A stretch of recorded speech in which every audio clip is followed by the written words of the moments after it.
안녕하세요. 알자피플입니다. 하면 떠오르는 이미지가 값비싼 외제차, 호화로운 저택, 돈으로 가득 찬 금고 명품 등에 대해서 떠오르시지 않나요? 오늘은 부자가 될 사람인지 아닌지 알 수 있는 징조, 그들만의 공통적인 특징들은 어떤 게 있을까 한번 살펴보도록 할게요. 1번, 힘들고 어려운 과정들을 겪습니다. 고난을 넘어가는 순간, 그 힘든 시기를 잘 통과하는 순간 한층 더 성장하게 되는데요. 우리가 운동을 할 때도 안 쓰던 근육을 쓰게 되면 그 다음날 온몸이 두들겨 맞은 것처럼 아픕니다. 그러나 그 시기를 잘 통과하면 우리 몸은 적응하고 아름다운 몸매가 가꿔지게 되는데요. 저는 기타라는 악기를 처음 배울 때 두껍고 얇은 기타줄을 손끝으로 잡을 때 기타 구멍을 다 때려치우고 싶더라고요. 그러다가 그 시기를 잘 이겨내면 기타 연주를 잘할 수 있게 되는데요. 부자들은 부자가 되기 전에 모두 큰 고난을 겪은 뒤 성장을 맛봤습니다. 이미 알만한 사람들은 다 아는 글로벌 기업 켈리 델리의 켈리 최 회장은 10억 빚에 죽은 문턱까지 갔다가 연 매출 6천억 그룹 회장이 된 사람인데요. 그녀의 인생 이야기를 잠깐 살펴보면요. 인생 자체가 가난으로 얼룩져서 음물했어요. 일찍이 봉제 공장에서 합숙하며 생활을 했고 6남매 중 유일하게 야간 고등학교를 겨우 졸업했어. 공장에서 어렵게 모은 돈으로 일본으로 프랑스로 디자이너 공부를 위해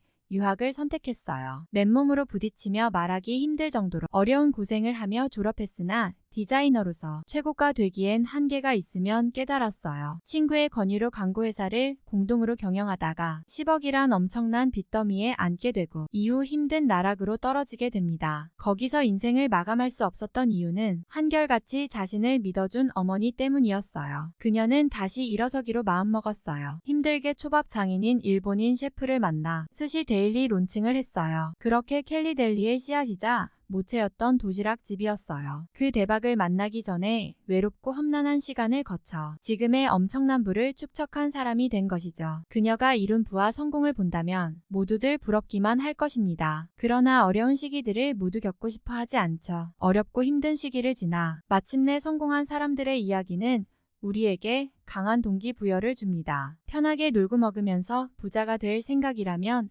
애초부터 포기하세요. 반드시 부자가 될 것이다. 더 이상 가난이 반복될 수 없다. 라고 생각하면서 필사적으로 마음을 먹어야 합니다. 내 인생에서 가장 중요한 게 무엇인지 스스로에게 반드시 질문해 봐야 합니다. 그 목표에 집중한다면 부자의 길로 들어서는 한 걸음을 나아간 것입니다. 이번 성공했다고 믿고 행동합니다. 목표를 구체적으로 시각화하는 것 많이 들어보셨죠? 목표한 바를 그대로 메모해서 들여다보는 것입니다. 미국의 수영 금메달리스트 마이클 펠프스의 경우 그의 침대 옆 탁자에 언제나 이루고자 하는 목표가 붙어 있었어요. 목표를 시각화하면 그에 대한 생각을 계속하게 되죠. 내가 원하는 바를 이루면 무엇을 할까? 이렇게요. 그리고 목표를 글로 옮기면 좀 더 간단해 보입니다. 또 이미 달성한 목표를 목록에서 하나씩 지워가는 것만큼 즐거운 일도 없습니다. 여러분들도 잘 보이는 곳에 목표한 내용을 메모해서 붙여놓고 계속 들여다보세요. 우리 뇌는 상상과 현실을 전혀 구분하지 못하고 수시로 목표를 이루었다는 상상을 하면 뇌는 그 목표를 이루었다고 인식하면서 목표를 이루는 것이 당연하다는 확신이 들게 합니다. 성공하는 사람들이라면 반드시 하는 습관 중 하나입니다. 나는 부자가 될 거야. 나는 10년 안에 10억을 모을 거야. 나는 성공한 사업가가 될 거야. 이렇게 원하는 목표를 찾고 반복해서 보고 말하면 그대로 이루어지게 됩니다. 돈 들어가는 것 아니잖아요. 안 할 이유가 전혀 없습니다. 한번 그대로 해보세요. 3번, 끊임없이 배우려고 합니다. 부자들의 행동을 보면 틈틈이 책을 읽는 장면들이 자주 등장합니다. 부자들은 만족이란 없어요. 배움에 있어서도 그런데요. 정체되거나 고여있지 않고 끊임없이 배웁니다. 역사상 가장 돈이 많았던 부자 중 한 명인 석유 재벌 록펠러는 엄청난 독서량을 자랑했습니다. 그의 어머니는 평소 성서를 자주 읽어주며 독서의 중요성에 대해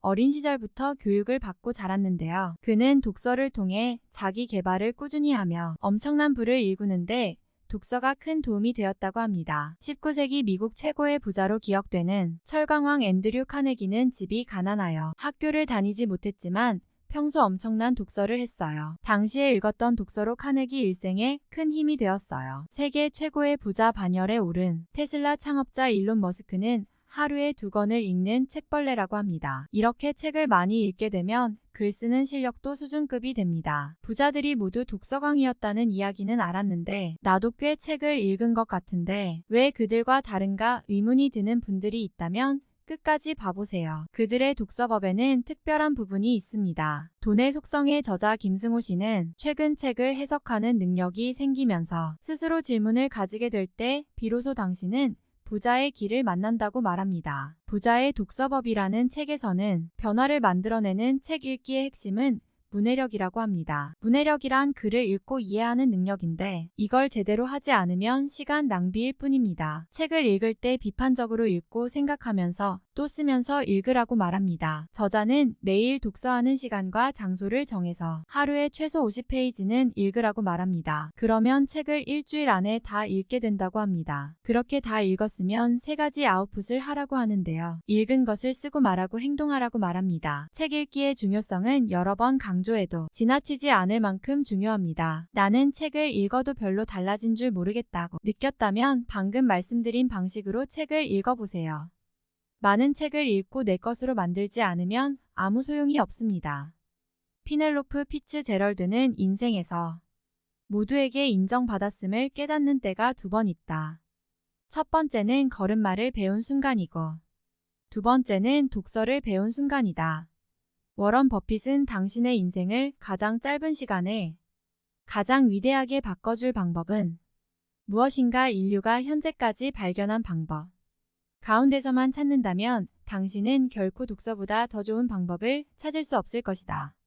저도 책을 읽으면서 성공한 사람들의 이야기를 접하다 보면 제 안에 뭔가 꿈틀대면서 희망적인 생각들이 가고 경험을 했는데요. 책을 읽을 시간이 없으면 부자가 될 시간도 없다고. 부자의 독법에 나와 있는 내용인데요. 시간이 없어서 일이 바빠서 할 일이 많아서라는 말은 부자가 될 시간조차 없다고 말하는 것과 같습니다. 오늘은 부자가 될 사람들의 공통적인 특징 부자가 될 징조들에 대해서 알아봤는데요. 힘들고 어려운 과정들을 겪었고 성공했다고 믿고 행동하고 끊임없이 배우려고 합니다.